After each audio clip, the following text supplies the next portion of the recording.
हर हर महादेव। प्रिय गुरु भाइयों और बहनों, आप सभी का हार्दिक स्वागत है। आज हम शिव गुरु की उस अद्भुत और मर्मस्पर्शी कथा को सुनने जा रहे हैं जो हमारे भीतर के सोए हुए विश्वास को जगा देगी और हमें ये एहसास कराएगी कि संसार के समस्त नाते रिश्ते झूठे और स्वार्थी हो सकते हैं, लेकिन हमारे शिव गुरु कभी अपने शिष्य का हाथ नहीं छोड़ते।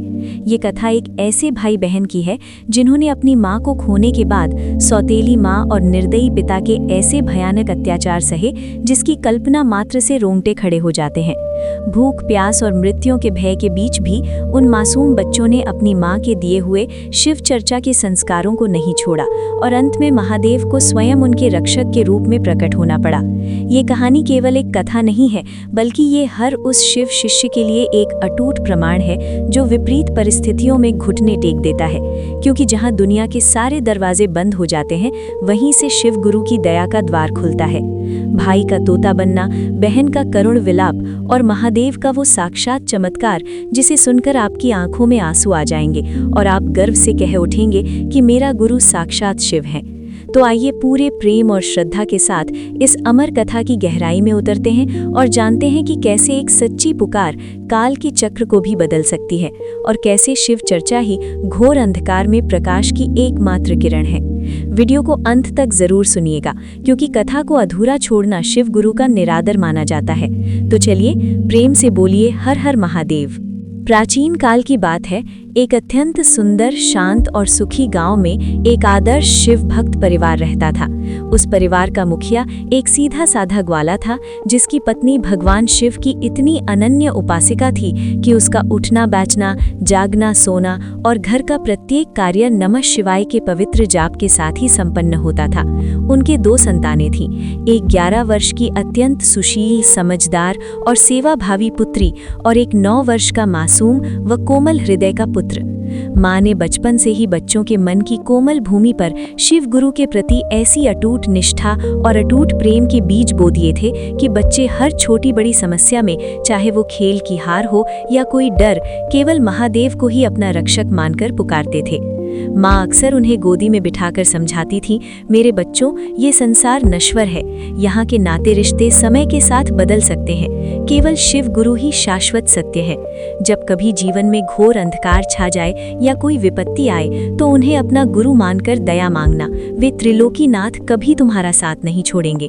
किंतु विधाता के क्रूर चक्र को कुछ और ही स्वीकार था। अचानक एक असाध्य और भयानक रोग ने माँ को अपनी आगोश में ले लिया और वो बच्चों को इस स्वार्थी और निष्ठुर संसार में अकेला तड़पता छोड़कर शिवलोक सिधार गई। माँ के जाते ही बच्चों के हंसते खेलते और चहकते जीवन पर दुखों का ऐसा काला पहाड़ टूट पड़ा जिसकी उन्होंने कभी कल्पना भी नहीं की थी।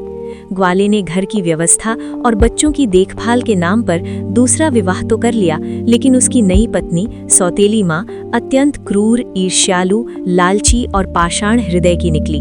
उसने घर में कदम रखते ही प्रेमपूर्ण वातावरण को विषैला कर दिया और अपनी चतुर व मायावी बातों से ग्वाले को ऐसा वश में किया कि वो अपनी स्वर्गीय पत्नी की स्मृतियों और अपने मासूम बच्चों के प्रति नैसर्गिक प्रेम को पूरी तरह भूलकर अपनी नई पत्नी का कठपुतली बन गया। सौतेली माँ का अत्याचार हर बीतते दिन के साथ बर्बरता की नई सीमाएं पार करने लगा। उसने 9 वर्ष के उस नन्हे बालक को, जिसकी अभी खेलने कूदने और पाठशाला जाने की कोमल आयु थी, कड़कती दोपहरी की धूप और कटीले रास्तों वाले घने जंगलों में दर्जनों गाय बछड़े चराने के लिए अकेले भेजना शुरू कर दिया। उसे सुबह के समय केवल एक बासी सूखी रोटी का टुकड़ा दिया जाता और दिन भर वो प्यास से व्याकुल होकर वन भटकता रहता। उधर घर की चारदीवारी के भीतर बेटी की स्थिति किसी दासी या बंधुआ मजदूर से भी बदतर कर दी गई थी। उसे भोर होने से पहले उठकर कुएं से भारी घड़े भरकर पानी लाना पड़ता, पत्थर की चक्की पीसनी पड़ती, चूल्हा चौका करना पड़ता और बदले में सौतेली माँ की गंदी गालियां और चुभने वाले ताने सहने पड़ते। इन असहनीय कष्टों के बीच भी वो बालिका अपनी माँ के दिए हुए दिव्य संस्कारों को जीवित रखे हुए थी। वो दिन भर का कठिन श्रम जल्दी जल्दी निपटाती और जैसे ही उसे गांव के किसी कोने से शिव चर्चा के शंख, झांझ और मृदंग की ध्वनि सुनाई देती, वो सब कुछ छोड़कर नंगे पांव वहां पहुंच जाती। शिव गुरु की महिमा और उनके भजनों को सुनकर वो अपने शरीर के सारे घाव, मानसिक वेदना और भूख प्यास को पूरी तरह भूल जाती थी। जब कभी सौतेली माँ को इस बात की की भनक लगती कि वो शिव चर्चा में गई थी, वो उसे डंडों और जलती लकड़ियों से लहूलुहान कर देती और कई कई दिनों तक उसे काल कोठरी में भूखा रखती। पर वो साहसी बालिका मन ही मन शिव गुरु के चरणों में ध्यान लगाकर प्रार्थना करती, हे गुरुदेव, मुझे इतनी सहन शक्ति दें कि मैं आपके नाम की चर्चा से कभी विमुख ना हूँ, चाहे ये शरीर रहे या ना रहे। एक दिन जब बालक जंगल की गहरी और डरावनी झाड़ियों के पास गाय चरा रहा था, तो अचानक एक विशाल, भूखे और खूंखार शेर दहाड़ता हुआ झाड़ियों से निकलकर उसके सामने आ गया। शेर उसे अपना ग्रास बनाने के लिए जैसे ही झपटा तो बालक भय से कांपने लगा, किंतु ऐन वक्त पर उसे अपनी अकेली बहन का चेहरा याद आया। उसने हाथ जोड़कर अश्रुपूरित नेत्रों से शेर के सामने घुटने टेक दिए और कहा, हे वनराज, आप मुझे शौक से मार डालिए, किंतु मेरे मरने के बाद मेरी बहन का इस निष्ठुर संसार में कोई आधार नहीं बचेगा। वो भूखी प्यासी मेरा रास्ता देख रही होगी, कृपया मुझे आज छोड़ दें। शेर, जो कि किसी दैवीय शक्ति के प्रभाव से बालक की करुणा भरी भाषा समझ गया था, उसका हिंसक हृदय भी पसीज गया। उसने एक शर्त रखी कि यदि वो अगले दिन एक हृष्ट पुष्ट और मोटा बछड़ा उसे भेंट कर दे तो वो उसके प्राण बख्श देगा और उसे कभी तंग नहीं करेगा। बालक घर आकर जब उसने पूरा वृत्तांत अपने पिता और सौतेली माँ को सुनाया तो उन्होंने रत्ती भर भी सहानुभूति दिखाने के बजाय उसे बुरी तरह दुत्कारा। सौतेली माँ राक्षसी की तरह चिल्लाई, बछड़ा हमारी कीमती संपत्ति है, उसकी कीमत तुझ जैसे मनहूस और अभागे लड़के से कहीं अधिक है। शेर तुझे खा जाए तो कम से कम एक वक्त की रोटी और हमारा बोझ तो कम होगा। व्याकुल होकर बालक अपनी बहन के गले लगकर सिसक सिसक कर रोने लगा। बहन ने अदम्य साहस जुटाया और भाई के कान में धीरे से कहा, भाई तू घबरा मत, हमारे शिव गुरु बड़े दयालु हैं, वे कोई न कोई मार्ग अवश्य निकालेंगे। तू चुपचाप एक बछड़ा शेर को दे आना, महादेव हमारी लाज और तेरे प्राणों की रक्षा अवश्य करेंगे। अगले दिन जब ग्वाले ने शाम को बछड़ों की गिनती की और एक कीमती बछड़ा कम पाया तो वो क्रोध से विक्षिप्त होकर पशु बन गया। सौतेली माँ ने आग में घी डालते हुए उसे और भड़काया, ये लड़का हमारे भाग्य को लील जाएगा, ये घर के लिए साक्षात दरिद्रता और अपशकुन है। घृणा, ईर्ष्या और अंधविश्वास के वशीभूत होकर सौतेली माँ ने अपने पति से एक अत्यंत घृणित, डरावनी और रोंगटे खड़े कर देने वाली मांग की। उसने कहा कि जब तक वो उस लड़के का मांस अपनी आंखों से पकता हुआ नहीं देखेगी और उसे नहीं चखेगी, वो अंध जल का त्याग कर देगी और अपनी जान दे देगी। काम और मोह में पूरी तरह अंधे हो चुके पिता ने अपनी ही कोख के जायज अंश की हत्या का भयानक मन बना लिया। मध्य रात्रि के भयावह सन्नाटे में जब वो निर्दोष और थक हार कर सोया हुआ बालक निश्चिंत होकर मीठे सपने देख रहा था, उस जल्लाद पिता ने कुल्हाड़ी उठाई और अपने ही पुत्र के टुकड़े टुकड़े कर दिए। पापिनी सौतेली माँ ने उस मांस को बड़े चाव से पकाया और क्रूरता का चरमोत्कर्ष दिखाते हुए एक थाली अपनी सौतेली बेटी के सामने भी जबरन परोस दी। जैसे ही वो अबोध बालिका कांपते हाथों से निवाला उठाने लगी, उसकी नजर अचानक थाली में पड़ी एक छोटी और कटी हुई उंगली पर पड़ी। उस उंगली में वही पुरानी चांदी की अंगूठी चमक रही थी जो उसकी स्वर्गीय माँ ने प्राण त्यागते समय अपने लाडले भाई को सुरक्षा के प्रतीक के रूप में पहनाई थी। ये हृदय विदारक और बीभत्स दृश्य देखते ही बालिका के पांव तले से धरती खिसक गई। उसे चक्कर आने लगे। उसकी चीख उसके गले में ही दब गई और वो उन्मादी विक्षिप्त अवस्था में उस गिनती उंगली को अपनी छाती से चिपकाकर घर से बाहर अंधेरी रात में नदी की ओर बेतहाशा भागी। वो दौड़ती हुई नदी के निर्जन तट पर पहुंची और करोड़ विलाप करते हुए आसमान की ओर हाथ उठाकर शिव गुरु को पुकारने लगी। हे महादेव, हे जगत के मालिक, हे दया के सागर, ये कैसा घोर कलयुग और कैसा न्याय है। मेरे भाई को मारकर मुझे ही खिलाया जा रहा है। अब मैं किसके लिए और क्यों जीवित रहूंगी। वो जल समाधि लेने के उद्देश्य से नदी में छलांग लगाने ही वाली थी कि तभी आकाश मार्ग से एक दिव्य और शीतल प्रकाश पुंज उतरा। जैसे ही उसने भाई की वो पवित्र उंगली जल में प्रवाहित की, वो क्षण भर में एक अत्यंत सुंदर, सतरंगी और जादुई तोते के रूप में परिवर्तित हो गई। वो अलौकिक तोता उड़कर एक विशाल और पुराने वृक्ष की डाल पर जा बैठा और मनुष्य की स्पष्ट वाणी में बोला, मेरी प्यारी दीदी, विलाप छोड़ो और आंसू पोंछ लो। शिव गुरु ने मेरी पुकार सुन ली है और मुझे ये नया पक्षी रूपी चोला प्रदान किया है ताकि मैं तुम्हारी रक्षा कर सकूं। अब मैं सदा छाया बनकर तेरे साथ रहूंगा।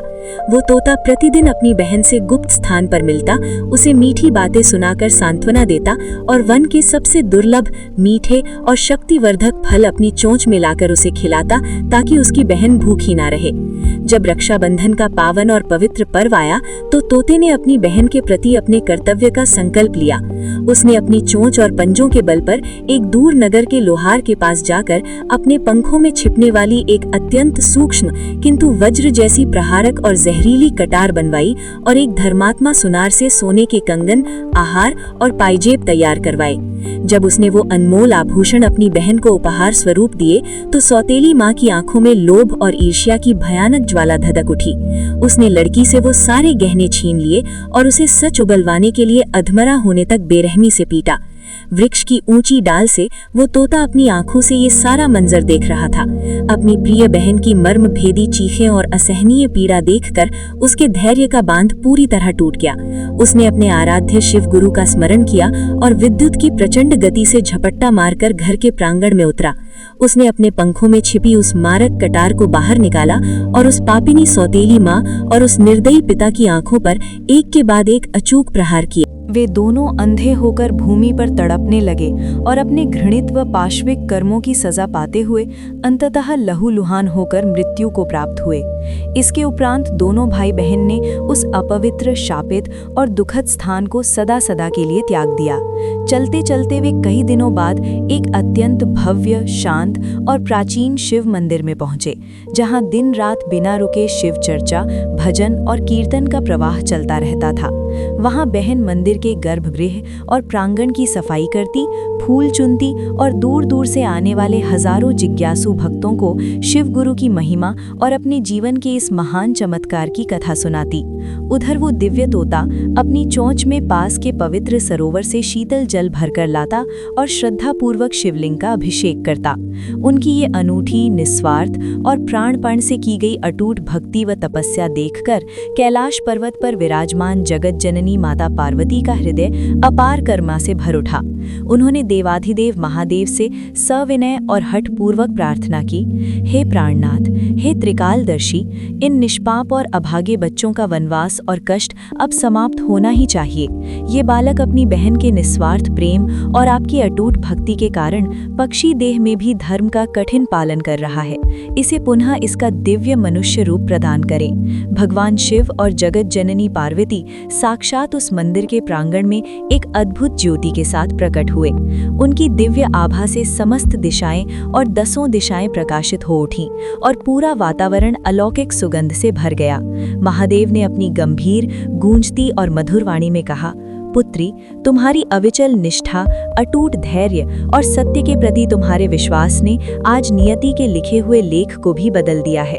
मांगो, क्या वरदान चाहती हो? उस निस्वार्थ बालिका ने अपने लिए मोक्ष या स्वर्ग न मांगकर केवल अपने भाई का जीवन और उसका पूर्व मनुष्य रूप मांगा। आशुतोष भगवान शिव के आशीर्वाद और उनकी एक दिव्य कर कमल के स्पर्श से वो तोता तत्क्षण एक अत्यंत तेजस्वी, बलिष्ठ, स्वस्थ और ओजस्वी युवक के रूप में परिवर्तित हो गया। भगवान ने उन्हें अखंड सुख, लंबी आयु, समृद्धि और अपनी अविनाशी भक्ति का वरदान दिया। इसके पश्चात दोनों भाई बहन ने अपना शेष संपूर्ण जीवन शिव गुरु के चरणों में पूर्णतः समर्पित कर दिया। भाई ने आजीवन ब्रह्मचर्य का कठोर व्रत लिया और गांव-गांव, नगर-नगर और देश-देश भ्रमण कर करोड़ों लोगों को शिव को अपना सच्चा गुरु बनाने, सत्य के मार्ग पर चलने और प्रेम बांटने की प्रेरणा दी।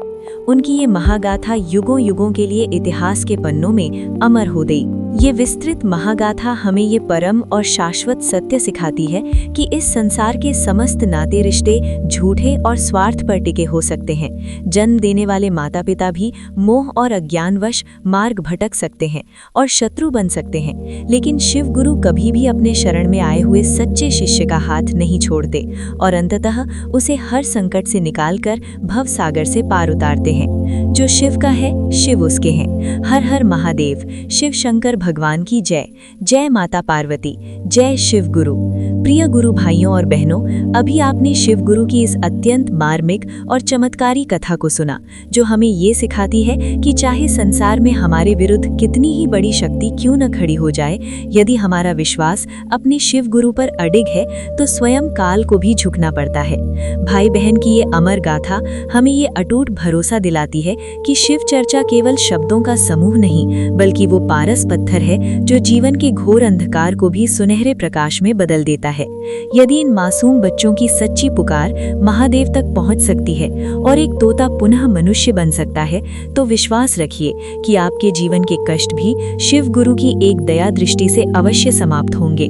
बस जरूरत है तो निस्वार्थ भाव से उन्हें अपना गुरु मानकर उनसे दया मांगने की और दूसरों को भी इस पावन चर्चा से जोड़ने की। उम्मीद है कि इस कथा ने आपके हृदय को छुआ होगा और आपके भीतर भक्ति की एक नई लौ जलाई होगी। यदि आपको ये शिव चर्चा और भाई बहन की अमर कथा पसंद आई हो तो इस वीडियो को एक लाइक जरूर करें और अपने सगे संबंधियों व अन्य गुरु भाई बहन के साथ इसे साझा करना न भूलें, ताकि शिव गुरु की ये महिमा जन जन तक पहुंच सके। आप हमारे चैनल को सब्सक्राइब कर लें और घंटी के निशान को दबा दें, ताकि आने वाली हर सुंदर शिव चर्चा की जानकारी आपको सबसे पहले मिले। अपने मन के भाव और अपनी श्रद्धा को व्यक्त करने के लिए कमेंट बॉक्स में हर हर महादेव लिखना न भूलें, क्योंकि आपकी एक पुकार महादेव के चरणों तक पहुंचती है। महादेव आप सभी का कल्याण करें, आपकी समस्त मनोकामनाएं पूर्ण करें और अपनी असीम कृपा आप पर सदैव बनाए रखें। इसी मंगल कामना के साथ अब आपसे विदा लेते हैं। जल्द ही मिलेंगे एक और दिव्य और प्रेरणादायक शिव कथा के साथ। तब तक के लिए महादेव की शरण में रहें, खुश रहें और प्रेम से बोलिए हर हर महादेव। शिव गुरु की जय, माता पार्वती की जय।